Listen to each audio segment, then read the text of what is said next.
The Saints have won 2 straight games. They now lead the NFC South. And you would think right now fans would be super optimistic and talking Super Bowl, but that's not what I'm hearing. What I'm hearing is, how do you get 5 turnovers and only win by 7? There absolutely is truth to that, and we'll come back to it. The Saints' offense was clunky Sunday, but you know what they were exceptionally good at? And it's where I'm going to start my 4 takeaways. The Saints were clean, and that's incredibly important to this team's success. And what I mean by clean is 3 things: 0 turnovers, 0 sacks allowed, and just 1 penalty all game for 5 yards. The Saints have gotten better over the course of the season protecting the ball. They're 7th in the NFL in fewest giveaways on the season, but in the last 3 games, no team in the NFL has done a better job protecting the ball. Sacks were a problem early in the season. Right now, the Saints are tied for 13th best in the league. That's middle of the pack. But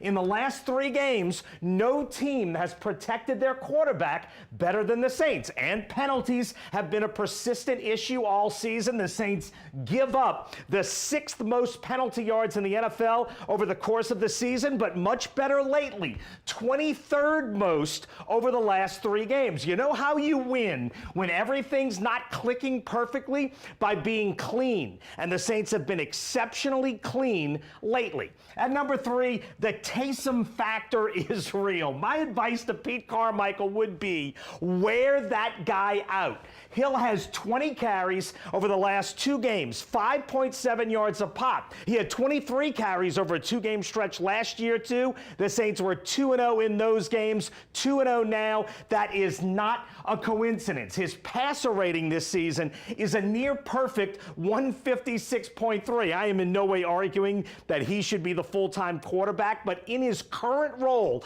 there are more opportunities for him to throw the ball, and I think the Saints should increase those opportunities because it's working. And the side benefit is it's taking some of the heat off of Alvin Kamara. Now, Kamara is still 2nd in the NFL in touches per game, but he had 26 a game through his first 4 games after the suspension, just 17 a game since. This is a manageable number that increases your chances of keeping Kamara healthy. Again, wear Taysom Hill out. And number 2, I just want to take a second to praise Paulson Adebo. 3 turnovers by 1 player in 1 game is exceptional. Adebo also had the game-changing interception last week. On both interceptions this week, he diagnosed, anticipated, and broke on the ball in a way that made it look easy. That's what great players do, and number 29 is playing at an elite level. And at number 1, what the Saints are doing really well